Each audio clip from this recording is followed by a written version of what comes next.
ونفخه ونفسه. بسم الله الرحمن الرحيم. يا أيها الذين آمنوا اتقوا الله حق تقاته ولا تموتن إلا وأنتم مسلمون. صدق اللہ العظیم. ہر قسم کی حمد و ثنا اور تعریف و تسبیح، تکبیر و تحلیل، بڑائی، بزرگی، کبریائی کے سارے کلمات اللہ جل جلالہ کے لیے خاص ہیں، تو اکیلا ہی اس ساری کائنات کا بلا شرکت غیر یکتا اور تنہا مالک و مختار ہے. ہر طرح کی عزتیں اور ذلتیں اسی کے اختیار میں ہیں. جس کو چاہے عزتوں سے سرفراز کر دے اور جسے چاہے ذلتوں سے ہمکنار کر دے. ہر طرح کے اقتدار اور اختیار کا مالک بھی وہی ہے. جسے چاہے تخت اقتدار پہ بٹھائے اور جسے چاہے تخت دار پہ لٹکائے.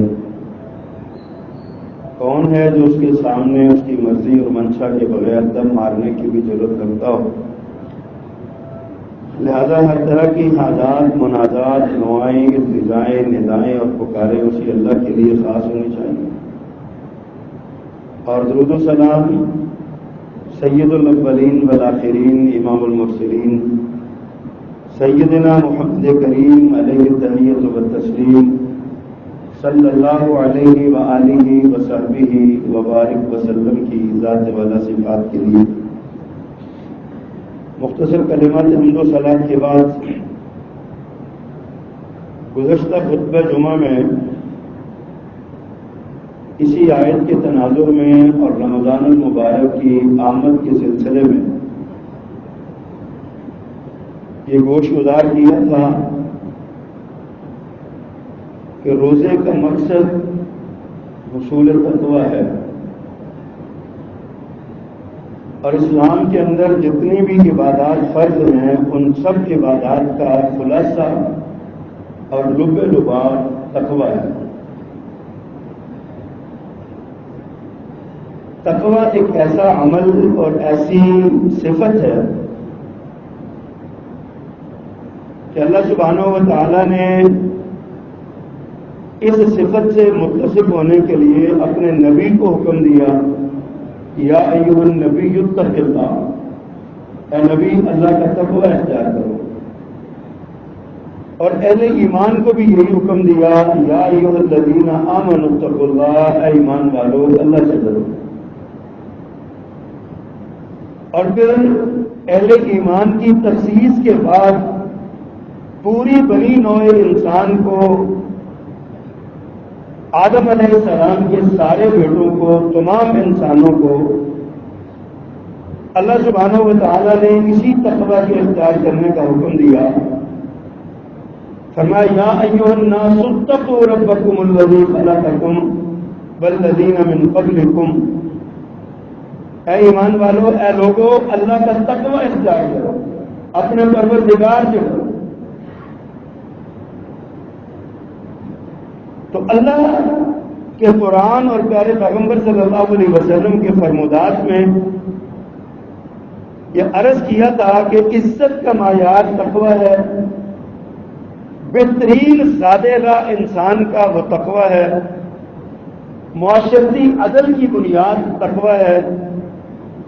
اور خود نبی صلی اللہ علیہ وسلم کے آخری وصایا میں سے، آخری وصیتوں میں سے جو سب سے اہم وصیت ہے وہ یہی ہے، آپ نے ارشاد فرمایا اوصیکم بتقوی اللہ، میں تمہیں اللہ کے تقوی کی نصیحت اور وصیت کرتا ہوں. اب سوال یہ ہے کہ تقوی ہے کیا؟ گزشتہ خطبہ جمعہ ہم نے یہیں پہ چھوڑا تھا، چند باتوں میں اس کا خلاصہ میں نے بیان کیا. تقوی ہے کیا؟ تو اس کے لیے دو باتیں، ایک تو جناب عمر رضی اللہ تعالی عنہ کا حضرت ابی بن کعب رضی اللہ تعالی عنہ سے استفسار، امیر المومنین نے پوچھا تھا حضرت ابی بن کعب جو قاری رسول تھے، قاری قرآن تھے، پوچھا کہ تقوی کس کو کہتے ہیں؟ تو جناب ابی بن کعب رضی اللہ تعالیٰ نے مثال دے کے سمجھایا، فرمایا امیر المومنین کیا آپ کبھی ایسے راستے سے اور ایسی پگڈنڈی سے گزرے ہیں جس کے دائیں اور بائیں کانٹوں والی جھاڑیاں ہوں؟ تو آپ وہاں سے کیسے گزرتے ہیں؟ امیر المومنین نے فرمایا کہ اس پگڈنڈی اور اس راستے سے گزرتے ہوئے میں اپنے کپڑوں کو اور اپنے لباس کو سمیٹ کے بچا کے گزرتا ہوں تاکہ میرا کوئی کپڑا کسی کانٹے میں پھنس کر پھٹ نہ جائے اور میرا ختم نہ اتر جائے۔ تو جناب ابی بن کعب رضی اللہ تعالیٰ نے فرمایا اسی کا نام تقویٰ ہے کہ زندگی کی پگڈنڈی میں چلتے ہوئے شیطانی وساوس کے کانٹوں سے اپنی روح کے لباس کو بچا کے گزر جانا، اس کا نام تقویٰ ہے۔ اور جناب عبداللہ ابن عمر رضی اللہ تعالیٰ عنہ کا قول ہے اس حوالے سے کہ لا یبلغ العبد حقیقت التقویٰ حتی یدع ما حاک فی الصدر، فرمایا کوئی بندہ اس وقت تک تقویٰ کی حقیقت کو نہیں پہنچ سکتا جب تک وہ دل میں کھٹکنے والی ہر بات کو چھوڑنا دے۔ پیارے پیغمبر صلی اللہ علیہ وسلم نے فرمایا نا، پوچھا گیا گناہ کیا ہے؟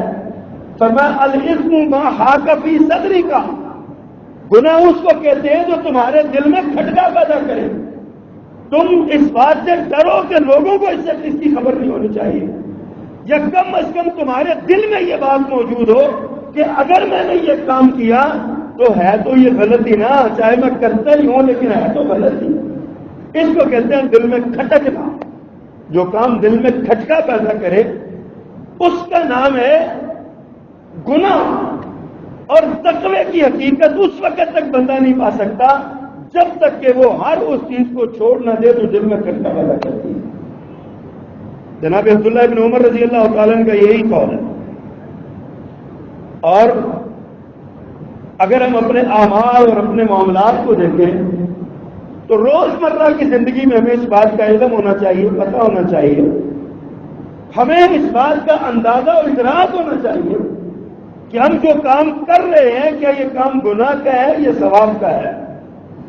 جب تک گناہ کا کام چھوڑیں گے نہیں اس وقت تک تقوی کا حصول ممکن نہیں۔ اور یہ تقوی ایسی بڑی نعمت ہے، آپ سوچیں اگر آپ کی تنہائی پاک ہے تو آپ متقی ہیں۔ سب سے بڑی دلیل یہ ہے، لوگوں کے سامنے تو بڑی نیکی ہے، لوگوں کے سامنے تو بڑا تقوی ہے، لوگوں کے سامنے تو بڑے صوفی ہیں، لوگوں کے سامنے تو بڑا اپنے آپ کو سمیٹ سمٹا کے رکھا ہوا ہے۔ اصل بات یہ ہے کہ اپنے تنہائی میں دیکھیں، آپ کی تنہائی اگر پاک ہے تو آپ صاحب تقوی ہے، اور اگر تنہائی پاک نہیں ہے تو پھر اپنے تقوی کے بارے میں فکر کیجیے، اپنی زبان پہ اپنے غصے کی حالت میں دیکھیے۔ اگر پورے غصے کے عالم میں آپ کا اپنے نفس پہ کنٹرول ہے، آپ کا اپنی زبان پہ کنٹرول ہے تو آپ صاحب تقوی ہیں۔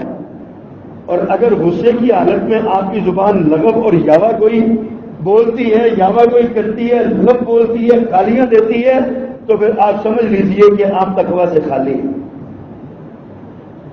حضرات تقوی ملتا کیسے ہے؟ ایک تو سوال ہے تقوی ہے کیا، جس کی وضاحت میں نے کی۔ اب بات یہ ہے کہ تقوی ملتا کیسے ہے؟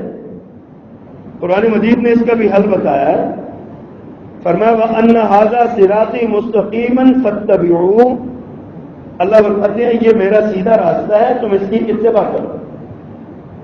وَلَا تَتَّبِعُوا السُّبُلَ فَتَفَرَّقَ بِكُمْ عَنْ سَبِيلِهِ، فرمایا دیگر راستوں کی پیروی نہ کرو، وہ راستے تمہیں صراط مستقیم سے ہٹا دیں گے، الگ کر دیں گے۔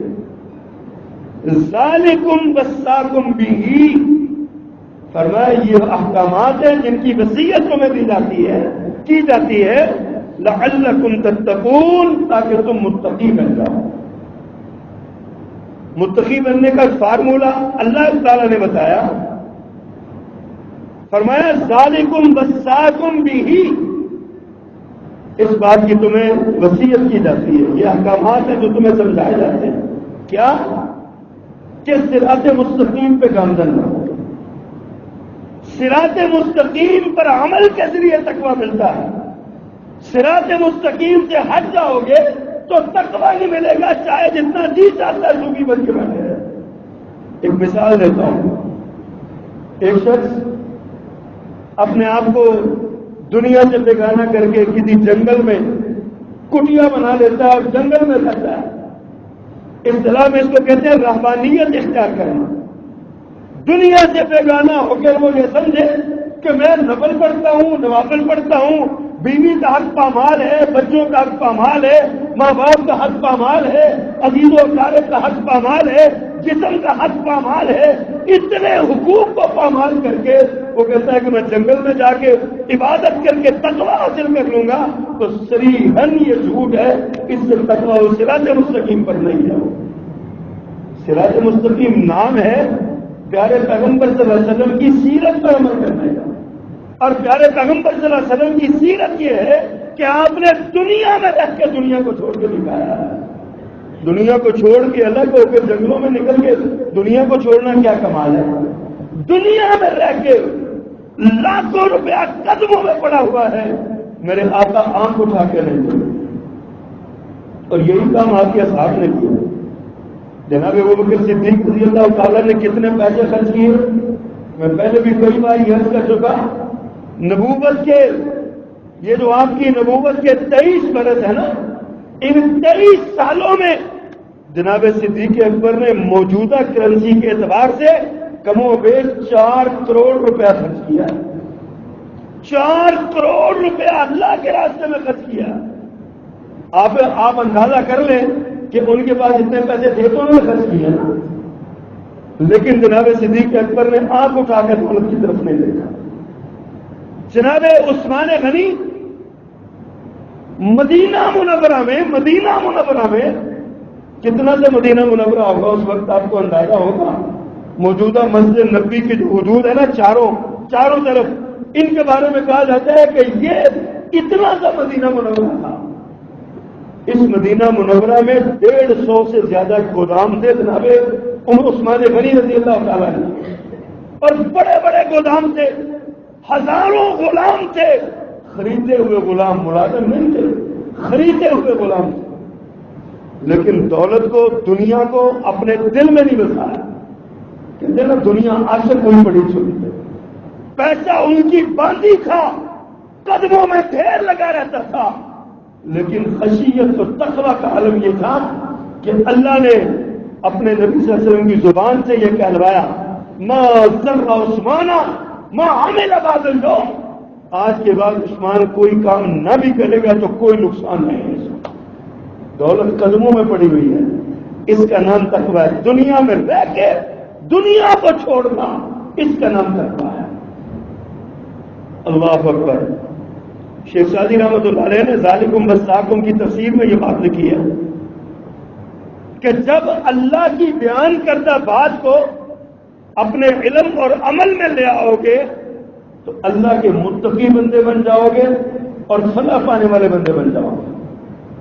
جب اللہ کے احکامات کو اپنے علم میں بھی لانا ہے اور عمل میں بھی لانا ہے، یہ بڑی قابل غور بات ہے۔ شیخ سعدی رحمۃ اللہ علیہ تفسیر کی ہے انہوں نے ذالکم وصاکم کی، اپنے علم میں بھی لانا ہے اور عمل میں بھی لانا ہے۔ ہماری گمراہی کا بہت بڑا سبب یہ ہے کہ کچھ لوگ عمل کرتے ہیں علم کے بغیر، ان کو پتہ نہیں ہوتا، وہ نیکی کا کام سمجھ کر کرتے رہتے ہیں، حالانکہ وہ نیکی نہیں ہوتی۔ اور کچھ ایسے ہیں جن کو علم ہوتا ہے لیکن وہ عمل نہیں کرتے، علم ہوتا ہے لیکن عمل نہیں کرتے۔ دونوں چیزیں لازم و ملزوم ہیں حصول تقویٰ کے لیے۔ اللہ اکبر۔ اور اللہ جن کو تقویٰ مل جاتا ہے نا، پھر ان کی حالت کیا ہوتی ہے؟ پیارے پیغمبر صلی اللہ علیہ وسلم کا فرمان ہے، حضرت ابو ہریرہ رضی اللہ تعالیٰ نے روایت فرماتے ہیں، صحیح بخاری کی حدیث ہے، پیارے پیغمبر ارشاد فرماتے ہیں کہ ماضی میں نا ایک شخص نے کسی سے ایک مکان خریدا، سودا کیا، مکان خریدا، اس نے چابیاں دے دی، پیسے لے لیے، معاملہ ختم۔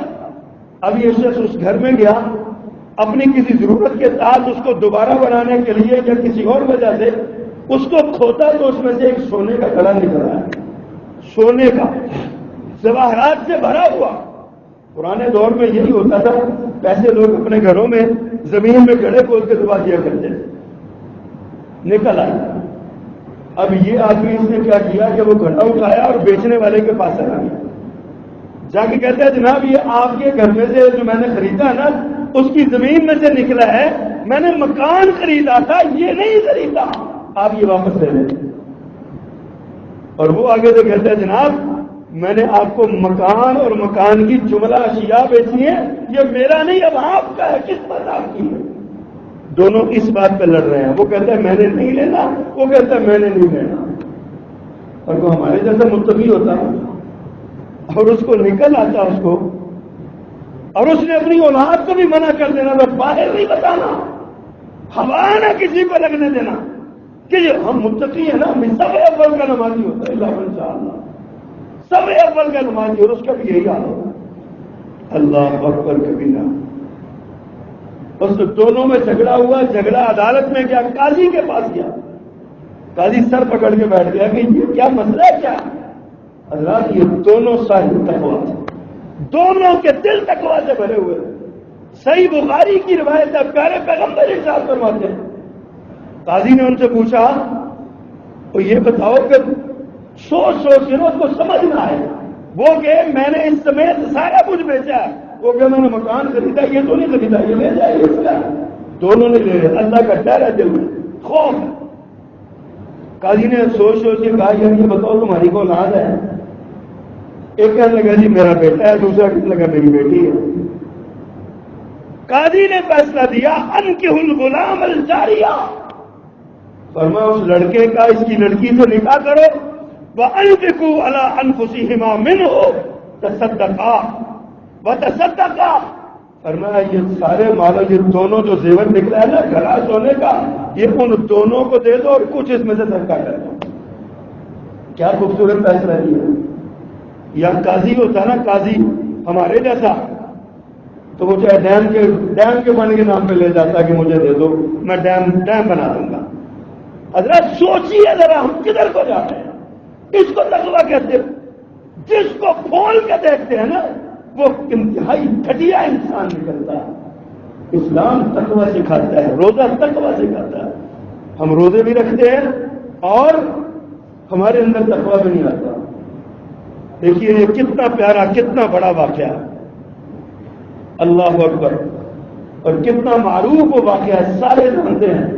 جب جناب فاروق اعظم رضی اللہ تعالیٰ نے اپنے دور خلافت میں ایک گلی میں سے گزر رہے تھے، گزرتے گزرتے ایک گھر کے اندر سے آواز آ رہی تھی، دودھ بیچنے والی ماں اور بیٹی آپس میں باتیں کر رہی ہیں، رات کی تاریکی ہے، ماں کہتی ہے بیٹا گزارا نہیں ہوتا، خرچ پورے نہیں ہوتے، آج بھی یہی سب سے بڑا بہانہ ہے نا، گزارا نہیں ہوتا، دودھ میں پانی ملا دو، گزارا نہیں ہوتا، مرچوں میں انڈے ملا دو، گزارا نہیں ہوتا، فلاں شاہ میں فلاں شاہ کر دو، گزارا نہیں ہوتا، مارتے ہوئے ڈنڈی مار لو، گزارا نہیں ہوتا، تولتے ہوئے بےایمانی کر لو، گزارا نہیں ہوتا۔ اس طرح گزارا ہو جائے گا جیسے کر رہے ہیں، جھوٹ بول کے سودا بیچنا گزارا نہیں ہوتا۔ اس نے بھی کہا گزارا نہیں ہوتا، دودھ میں پانی ملا لو، تھوڑا سا دودھ بڑھ جائے گا، 4 پیسے زیادہ آ جائیں گے۔ بیٹی وہ تقوی والی صاحب تقوی بیٹی کہنے لگی ماں آپ کو پتہ نہیں ہے امیر المومنین نے دودھ میں پانی ملانے سے منع کیا ہے۔ ماں کہتی ہے بیٹے امیر المومنین کون یہاں موجود ہے؟ کہاں وہ کون سا دیکھ رہا ہے؟ یاد کیجیے میں نے پچھلے جو عرض کیا تھا نا عبداللہ ابن عمر رضی اللہ تعالیٰ عنہ کا واقعہ، اس بچے کے پاس سرواہے کے پاس گئے، اسے کہا بکری بیچ دو، تم پیسے کھا لو، مالک کو جھوٹ بول دینا، اس کو کیا پتا؟ اس بچے نے کہا اگر میں یہ کر لوں تو وہی اللہ، مالک کو نہیں پتا چلا تو اللہ کہاں ہے؟ پھر اس بچے نے بھی یہی کہا ماں اگر امیر المومنین کو پتہ نہیں چلا تو پھر رب کو تو پتہ ہے نا، امیر المومنین نہیں دیکھ رہے تو رب تو دیکھ رہا ہے۔ آپ مجھے کیوں یہ کہہ رہے ہیں؟ جناب فاروق کی آنکھوں میں آنسو آ گئے، وہاں سے چلے گئے۔ اگلے دن دونوں ماں بیٹی کو طلب کر لیا، دونوں ڈر گئے۔ یتیم بچی تھی، باپ سر پہ نہیں تھا، لیکن تقویٰ اور خشیت کتنی تھی، اللہ اکبر۔ امیر المومنین نے بلایا، ڈر گئی، پتہ نہیں کیا ہوا، نہیں جانتی تھی اس بچی کا تقویٰ امیر المومنین کو اتنا پسند آیا، امیر المومنین اس بچی کے سوالی بن گئے۔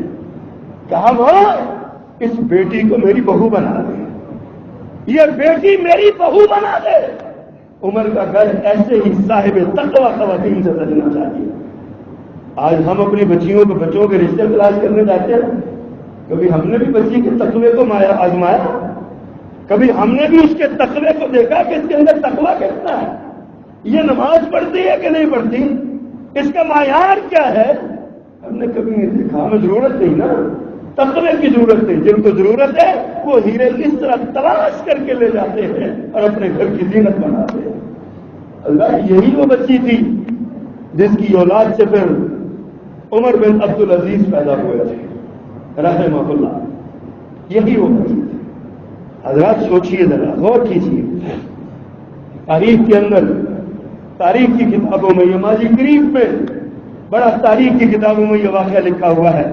شیخ الکل سید نذیر حسین محدث دہلوی رحمۃ اللہ علیہ ہندوستان کے سب سے بڑے حدیث کے عالم، آج کے اس دور میں ہندوستان، پاکستان اور سعودی عرب میں جتنے لوگ بھی موجود ہیں، جتنے اکابر اور جتنے شیوخ موجود ہیں، وہ 2 یا 3 باتوں سے حضرت سید نذیر حسین کے شاگرد۔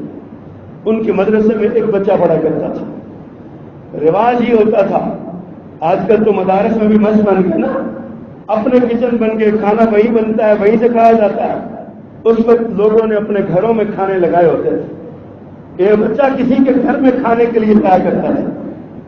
ایک دن اس گھر والے موجود نہیں تھے، گھر کی جوان لڑکی اکیلی موجود تھی۔ یہ بچہ بڑا خوبصورت تھا، اس کو اپنے گھر میں بلایا، اندر بٹھایا، یہ بے دھڑک چلا گیا، اس کو نہیں پتا گھر میں کوئی ہے کہ نہیں۔ جب یہ گیا تو اس لڑکی نے اس بچے کو برائی کی، بدکاری کی دعوت دی۔ اس نے کہا دیکھو اللہ سے ڈر جاؤ، اللہ کا تقوی اختیار کرو، ورنہ یہ بہت گناہ کا کام ہے، اللہ ناراض ہوگا۔ اس عورت پہ شیطان غالب تھا۔ اس نے کہا دیکھو میری خواہش کو پورا کرو، میری بات کو مانو، اگر نہ مانا تو میں گلی میں کھڑے ہو کے شور کر دوں گی، اس نے میری عزت کا حملہ کیا۔ بیچارہ مجبور، بڑا پریشان ہوا، وہاں سے کہنے لگا اچھا، سوچے اللہ سے مدد مانگی، دل میں خیال آیا، حضرات اس نے کہا تمہاری خواہش کو پورا کرتا ہوں، لیکن پہلے مجھے واش روم کا راستہ بتاؤ، میں پیشاب کرنا چاہتا ہوں۔ اس بہانے یہ بیت الخلاء میں گیا۔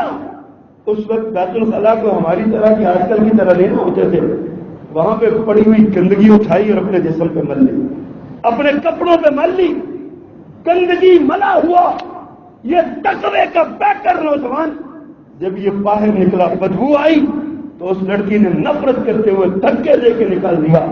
یہ روتا ہوا وہاں سے نکلا، مدرسے میں گیا، غسل کیا، سردیوں کی راتیں، ٹھٹرتا ہوا، سردی میں کانپنے لگا، کپڑے گندے، اللہ سے دعا مانگتا ہے یا اللہ میرا پردہ رکھ لینا، آج یہ بدبو میرے کپڑوں سے آئے گی، لوگ پوچھیں گے، میں کسی کو نہیں بتا سکتا، کہ میرے مالک میرا پردہ رکھ لینا۔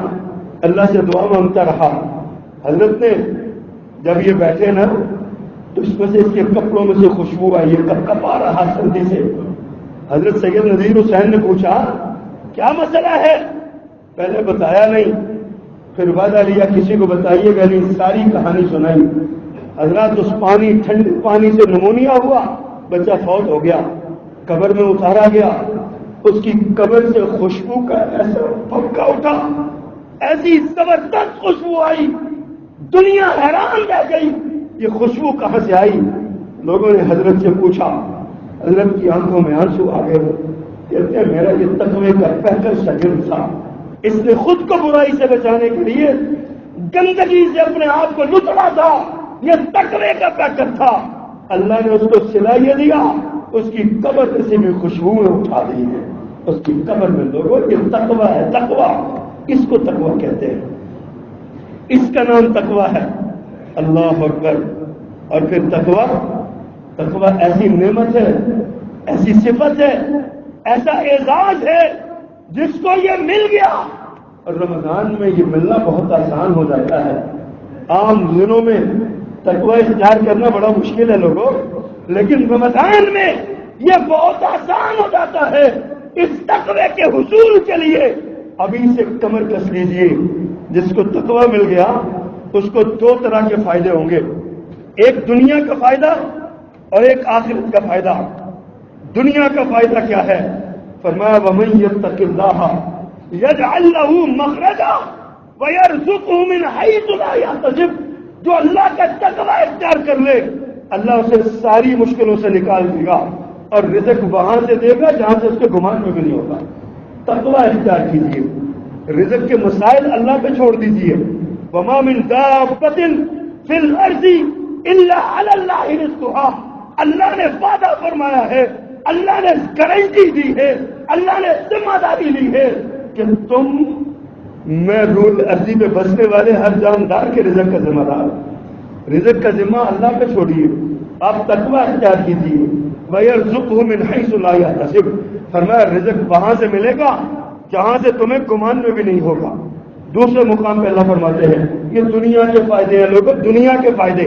وَلَوْ أَنَّ أَهْلَ الْقُرَىٰ آمَنُوا وَاتَّقَوْا لَفَتَحْنَا عَلَيْهِمْ بَرَكَاتٍ مِّنَ السَّمَاءِ وَالْأَرْضِ۔ فرمایا اگر یہ بستیوں والے، اگر یہ ملکوں والے، اگر یہ شہروں والے، اگر یہ محلوں والے، اگر یہ دنیا والے، وَلَوْ أَنَّ أَهْلَ الْقُرَىٰ اگر یہ بستیوں والے آمنوا واتقوا ایمان لے آئیں اور تقوی اختیار کریں، واتقوا تقوی اختیار کریں، لفتحنا علیہم برکات من السماء والارض، ہم آسمان اور زمین سے برکتوں کے دانے کھول دیں، آسمان اور زمین سے برکتوں کے دانے کھول دیں گے، برکتوں کے دروازے کھول دیں گے، برکات امٹ امٹ کر آئیں گی اگر تقوی اختیار کر لو، بستیوں والے تقوی اختیار کر لیں۔ اور اللہ نے فرمایا دوسرے مقام پہ، تیسرے مقام پہ، یا ایھا الذین آمنوا اتقوا اللہ وقولوا قولا سدیدا یصلح لکم اعمالکم، تمہارے بگڑے کام سنور جائیں گے۔ اے ایمان والو اگر تم اللہ کا تقوی اختیار کرو، اے ایمان والو اللہ کا تقوی اختیار کرو، وقولوا قولا سدیدا اور سچی سچی باتیں کہو، سچ سچ بولو، جھوٹ نہ بولو، درست بات کہو۔ فرمایا اگر تم یہ کام کر لو تو یصلح لکم اعمالکم، تمہارے بگڑے کام سنور جائیں گے، تمہارے اعمال کی اصلاح ہو جائے گی، تمہارے معاملات درست ہو جائیں گے، تمہاری پریشانیاں دور ہو جائیں گی۔ لیکن اگر تم تقوی اختیار کرو سچائی کو لازم پکڑ لو۔ چوتھے مقام پہ فرمایا وَمَن يَتَّقِ اللَّهَ يَجْعَل لَّهُ مِنْ أَمْرِهِ يُسْرًا، جو اللہ کا تقوی اختیار کرے گا اس کے لیے مشکل کام آسان ہو جائے گا، اس کے ساری مشکلیں حل ہو جائیں گی، ساری مشکلیں آسان ہو جائیں گی۔ لوگوں دنیا کے فائدے ہیں، دنیا میں رہتے ہوئے ہمیں یہ کام اگر کریں تو کتنے فوائد ہیں۔ آگے بڑھیے، دنیا کے آخرت کے فائدے کیا ہیں؟ آخرت میں بھی اس کے فائدے ہیں، دنیا میں بھی فائدے ہیں، آخرت میں بھی فائدے ہیں۔ فرمایا الا ان اولیاء اللہ لا خوف علیہم ولا هم يحزنون الذین آمنوا وكانوا يتقون لهم البشرى فی الحیاۃ الدنیا والآخرہ۔ لوگوں غور کیجیے، فرمایا لا تبدیل لکلمات اللہ ذلک هو الفوز العظیم۔ 5 انعام بیان کیے تقوی والوں کے لیے آخرت کے اندر۔ فرمایا کوئی خوف نہیں ہوگا، لا خوف علیہم ولا هم يحزنون، کوئی خوف بھی نہیں ہوگا، کوئی غم بھی نہیں ہوگا۔ میں بارہا عرض کر چکا، خوف اور غم 2 کیفیتوں کا نام ہے، 2 الگ الگ حیثیتوں کا نام ہے، 2 الگ الگ کیفیتوں کا نام ہے۔ نتیجہ ملنے سے پہلے خوف ہوتا ہے، نہ جانے کیا نتیجہ آئے گا، ڈر ہوتا ہے، دل خوف زدہ ہوتا ہے، پتہ نہیں پاس ہوں گے کہ نہیں ہوں گے، پتہ نہیں نتیجہ کیسا بنے گا، عزت ملے گی کہ ذلت ملے گی۔ نتیجہ آنے سے پہلے خوف ہوتا ہے، اور نتیجے میں ناکامی آ جائے تو غم لگ جاتا ہے. سال کی محنت ضائع ہو گئی, سارا روپیہ برباد ہو گیا, ساری جدوجہد برباد ہو گئی, جتنی کوشش کی سب ضائع ہو گئی. آج اللہ نے گارنٹی دی ہے, فرمایا تم تقوی اختیار کر لو, لا خوف علیہم ولا هم یحزنون, کوئی خوف بھی نہیں ہوگا, کوئی غم بھی نہیں ہوگا. یہ دو انعام. تیسرا انعام کیا ہوگا؟ فرمایا لہم البشریٰ فی الحیات الدنیا والآخرہ. فرمایا یہ کام کرنے والوں کے لیے, متقی لوگوں کے لیے, تقوی اختیار کرنے والوں کے لیے, فرمایا لہم البشریٰ فی الحیات الدنیا والآخرہ, دنیا وفی الآخرہ, دنیا میں بھی اور آخرت میں بھی, دنیا میں بھی اور آخرت میں بھی. فرمایا بشارتیں ہی بشارتیں ہیں, خوشخبریاں یہ خوشخبریاں ہیں. نامہ اعمال دائیں ہاتھ میں ملے گا, لوگوں کو دکھاتا پھرے گا, ہاں اقرؤوا کتابیہ, لوگوں آؤ یہ میرا نامہ اعمال پڑھو ذرا, یہ دیکھو میں پاس ہو گیا, یہ دیکھو میں پاس ہو گیا, میں کامیاب ہو گیا. ہاں اقرؤوا کتابیہ, آؤ میرے ہاتھوں میں میرا نامہ اعمال دیکھو. دکھاتا پھرے گا, خوشیاں چہرے پہ رقصہ ہوگی. اور میں ناکامی نہیں ہوگی, عزت ملے گی, کامرانی ملے گی, کامیابی ملے گی. ہاں اقرؤوا کتابیہ انی ظننت انی ملاق حسابیہ, کہے گا میں جانتا تھا, مجھے یقین تھا کہ میں ایک دن ملنے والا ہوں جس دن میرا نامہ اعمال ملے گا, میرا حساب کیا جائے گا. آج دیکھنے میں کامیاب ہو گیا.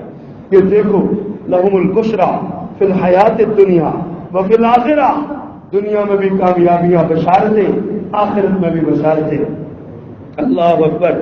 پھر فرمایا یہ آخری ذالک هو الفوز العظیم, فرمایا گارنٹی ہے سب سے بڑی کامیابی کی, جو تقوی اختیار کرے گا اسے آخرت میں عظیم کامیابی ملے, عظیم کامیابی ملے, عظیم کامیابی.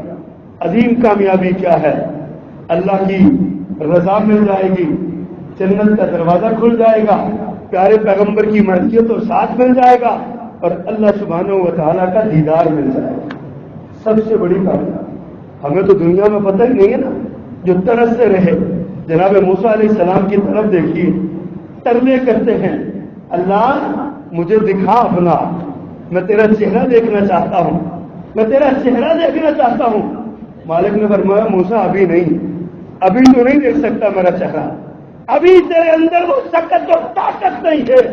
چاہے تو میرا نبی ہے, جلیل القدر, عظیم المرتبت, رفیع الشان نبی ہے, لیکن دنیا میں تو مجھے نہیں دیکھ سکتا.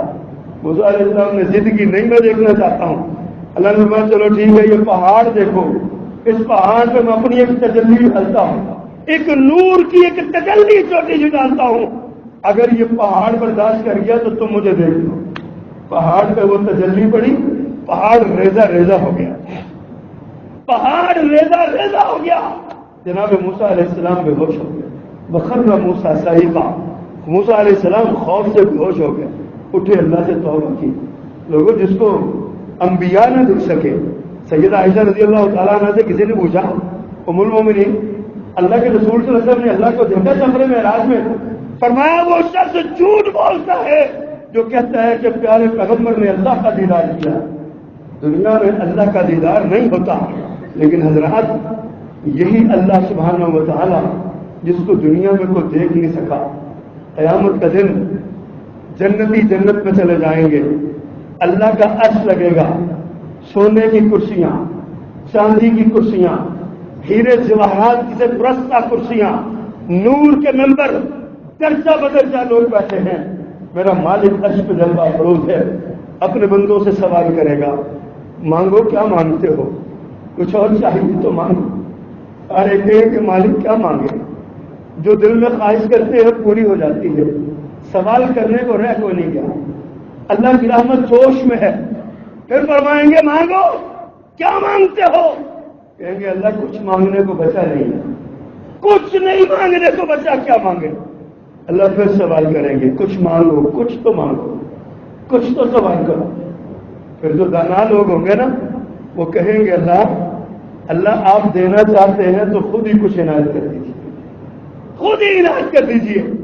اللہ دو چیزیں, دو نعمتیں عطا کریں گے اس وقت. ذالک هو الفوز العظیم, سب سے بڑی کامیابی دو نعمتیں اللہ عطا کریں گے لوگوں. ایک نعمت اللہ فرمائیں گے میرے بندو، اے میرے جنتیوں، جاؤ آج کے بعد میں تم پہ کبھی ناراض نہیں ہوں گا. میں تمہیں اپنی رضوان عطا کرتا ہوں، تمہیں اپنی رضا عطا کرتا ہوں. آج کے بعد میں تم پہ کبھی ناراض نہیں ہوں گا.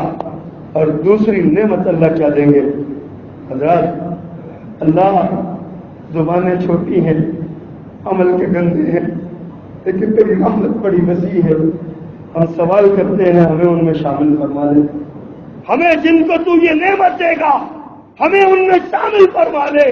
مالک دوسری نعمت دیں گے، اپنے رخ انور سے پردہ ہٹا دیں گے. جنتی اسے کہیں گے آؤ، تم نے مجھے بن دے کے سجدے کیے، تم نے بن دے کے مجھے رکوع کیے، بن دے کے میری باتیں مانی ہیں. اور آج میں تمہارے لیے اپنا چہرہ کھولتا ہوں، آؤ تم جی بھر کے میری زیارت کر لو، میرا دیدار کرو. ذالک هو الفوز العظیم. یہ بہت بڑی کامیابی ہے حضرات، بہت بڑی کامیابی. اگر ہم نے یہ کامیابی لینی ہے، اگر ہم نے یہ کامیابی حاصل کرنی ہے، اگر ہم نے اللہ کے ہاں سرخرو ہونا ہے، تو پھر ہمیں تقوی اختیار کرنا ہوگا، پھر اپنے دل کو تقوی سے مزین کرنا ہوگا، پھر شاہراہ حیات پہ اپنی روح کے لباس کو شیطانی وساوس کی پگڈنڈیوں سے بچانا ہوگا، پھر اپنے اعمال کو تقوی سے مزین کرنا ہوگا، اپنی نیتوں کو اللہ کے لیے خالص کرنا ہوگا، اپنے معمولات کو اللہ کی رضا سے جوڑنا ہوگا، اپنی گفتگو کو اللہ کی رضا کے ساتھ منسلک کرنا ہوگا. جو اللہ فرمائے اس پر عمل کرنا ہوگا، جس سے اللہ روک دے اس سے رک جانا ہوگا. اگر ہم نہیں رکیں گے، اللہ کی دنیا میں، اللہ کی سلطنت میں، اللہ کی بادشاہی میں کوئی خسارہ نہیں ہونے والا، کوئی نقصان نہیں ہونے والا. نقصان سراسر ہمارا ہے، ہم مارے جائیں گے، ہمارا نقصان ہے، جہنم کا ایندھن بنا دیے جائیں گے اگر ہم نے تقوی اختیار نہ کیا. حضرات، صحابہ کرام کے دل تقوی سے بھرے ہوئے تھے، صحابہ کرام کی زندگیاں تقوی سے معمور تھیں. انہوں نے اپنی ساتھ کو کبھی آگے نہیں بڑھایا. میں پچھلے دنوں ایک واقعہ پڑھ رہا تھا. حضرت ابو ذر غفاری رضی اللہ تعالی عنہ ایک قبیلے، اپنے قبیلے کے سردار اور بڑے قبیلے کے خوبصورت وجیح و شکیل نوجوان تھے. ایک دن نا پتہ نہیں کیا دل میں آیا، کیا بات دل میں آئی، جناب بلال حبشی رضی اللہ تعالیٰ کو دیکھا، کسی بات پہ ناراض ہو گئے، اور ناراض ہو کے کہہ دیا، اور کالی ماں کے بیٹے، کالی ماں کے بیٹے. لوگوں خدا کی قسم، تلوار کا زخم بھر جاتا ہے، زبان کا زخم نہیں بھرتا. جناب بلال کا دل گھائل ہو گیا. وہ بلال جو میرے پیغمبر کی تنگیوں کا ساتھی تھا، وہ بلال جو میرے نبی کی عظمت کے لیے دہتے ہوئے کوئلوں پہ لیٹتا رہا، وہ بلال جس نے اللہ کے رسول صلی اللہ علیہ وسلم سے وفا میں اپنے جسم میں اتنے سوراخ کروائے کوئلوں کے. آج اس ابو ذر غفاری رضی اللہ تعالیٰ عنہ نے نہ جانے کس روم میں آ کے، نہ جانے کس غصے میں آ کے یہ کیا ہوا، اتنا سا کہہ دیا، اور کالی ماں کے بیٹے. حضرات، بات تو غلط نہیں تھی، بات تو صحیح تھی. بلال کالی ماں کا ہی بیٹا تھا، خود بھی کالے سیاہ رنگ کا تھا، لیکن بلال کا دل گھائل ہو گیا. بلال نے سمجھا میری توہین کی گئی ہے. ٹوٹے دل کے ساتھ، بکھرے خیالات کے ساتھ، اترے چہرے کے ساتھ میرے پیغمبر کے پاس پیش ہوئے. آقا، آج مجھے ابو ذر نے میرا دل توڑ دیا. آج ابو ذر نے میرے بارے میں نا یہ جملہ کہہ دیا ہے، اس نے مجھے کالی ماں کا بیٹا کہا. آقا، میرا دل ٹوٹ گیا ہے. پیارے پیغمبر کا چہرہ غصے سے سرخ ہو گیا. لوگوں، اس کو تقویٰ کہتے ہیں. سمجھیے تقویٰ کیا ہے. اللہ کے رسول صلی اللہ علیہ وسلم نے بلایا ابو ذر کو، ایک ہی جملہ صرف کہا، ایک ہی بات کہی، ابو جہل، ابھی تیرے دل سے، تیرے اندر سے جاہلیت کی باتیں رہ گئی. جناب ابو ذر تڑپ اٹھے، آقا اسلام قبول کرنے کے بعد بھی میرے اندر جاہلیت؟ فرمایا ہاں، ابھی تیرے اندر جاہلیت موجود ہے، ابھی تیرے اندر سے جاہلیت نہیں گئی. لوگ ہم کتنی باتیں کر جاتے ہیں. ہم کسی کو ماں کی گالی دے دیتے ہیں، کسی کو باپ کی گالی دے دیتے ہیں، کسی کو بہن کی گالی دے دیتے ہیں، کسی کو اس کے قد کا تانا دے دیتے ہیں، کسی کو اس کی غربت کا مذاق اڑا دیتے ہیں، کسی کو اس کے رنگ کا تانا دے دیتے ہیں، کسی کو اس کے چہرے کی بناوٹ کا تانا دے دیتے ہیں۔ ہمارے چہرے پہ، ہمارے سر پہ چون ہی نہیں تھی۔ ابو ذر نے ایک ہی بات سنی، ابو ذر تڑپ اٹھے، نکل گئے اللہ کے رسول کی مجلس سے، بلال کو ڈھونڈا، گلیوں میں دیوانوں کی طرح پھرے، اور لوگوں میرا بلال کہاں ہے، لوگوں بلال کہاں ہے، بلال کو تلاش کیجیے۔ بلال ملے، بلال کے قدموں میں بیٹھ گئے، بلال مجھے معاف کر دو، میں نے تمہارا دل دکھایا۔ بلال نے کہا میں نے معاف کر دیا۔ کہا ایسے نہیں، اپنے رخسار کو زمین پہ رکھا، کہا بلال تجھے قسم ہے رب کبریا کی، اپنے قدموں کے ساتھ میرے چہرے کو روند، میرے رخساروں پہ اپنے قدم لگا، تاکہ مجھے پتا چلے کہ جاہلیت نہیں رکھنی۔ اس کا نام تقویٰ ہے لوگوں۔ اس طرح صحابہ کرام نے تقویٰ سے اپنے دلوں کو معمور کیا، لیکن ہم سمجھتے نہیں ہیں۔ ہم نے روزہ بھی رکھا ہے، ہم چغلیاں بھی کر رہے ہیں، ہم نے روزہ بھی رکھا ہے، ہم غیبتیں بھی کر رہے ہیں، ہم نے روزہ بھی رکھا ہے، ہم جھوٹ بھی بول رہے ہیں، ہم نے روزہ بھی رکھا ہے، ہم کم بھی تول رہے ہیں، ہم نے روزہ بھی رکھا ہے، ہم نظر بازی بھی کر رہے ہیں، ہم نے روزہ بھی رکھا ہے، ہم فلمیں بھی دیکھ رہے ہیں، ہم نے روزہ بھی رکھا ہے، ہم اپنے ساتھیوں کا مذاق اڑاتے ہیں، ہم نے روزہ رکھا ہے، ہم اپنے ملازموں کی توہین کرتے ہیں، انسانیت کی تذلیل کرتے ہیں، ہم نے روزہ رکھا ہے۔ لوگوں روزہ تو تقویٰ سکھاتا ہے، پھر کہاں گیا ہمارا روزہ، کہاں گیا ہمارا تقویٰ؟ روزے کی حالت میں بھی ہمیں کسی کا عیب مل جائے، ہم اس کے عیب کی تشہیر کرنے لگتے ہیں۔ ہمیں روزے کی حالت میں بھی کسی کا نقص مل جائے، ہم اس نقص کی تشہیر کرتے ہیں۔ روزے کی حالت میں مسجد میں کوئی بندہ آنے لگ جائے، ہم کہتے ہیں 900 چوہے کھا کے بلی ہنو چلی، 11 مہینے یاد میرے آج مسیطیں بڑھ گیا، بڑا تقویٰ آ گیا ہے نو۔ حضرات یہ سوچئے ذرا، یہ توہین ہے انسانیت کی، تذلیل ہے انسانیت کی۔ میرے پیغمبر نے ان باتوں سے منع کیا ہے۔ حضرات روزے کا مقصد یہ ہے روزے سے تقویٰ حاصل کیا جائے۔ روزے کا روزہ رکھنا چاہتے ہیں آپ، اس بات کا عزم کریں، عزم کریں اس بات کا، ہم روزہ رکھیں گے تقوی کے حصول کے لیے۔ اور پھر اگر حصول تقوی کے لیے روزہ رکھیں گے نا تو آپ یقین جانیے ایسا انعام اور ایسا اعزاز ملے گا کہ آپ کا روزہ بعد میں پورا ہوگا، اللہ پہلے سارے گناہوں کو معاف کر دے گا، پہلے سارے گناہوں کو معاف کر دے گا۔ اپنے گناہوں کی معافی مانگیے، حصول تقوی کے لیے کوشش کیجیے۔ اللہ سبحانہ و تعالی ہمیں روزے کے مقاصد کو سمجھنے اور اس کے مطابق زندگی گزارنے کی توفیق عطا فرمائے۔ سبحان ربک رب العزت عما یصفون وسلام علی المرسلین والحمد للہ رب العالمین۔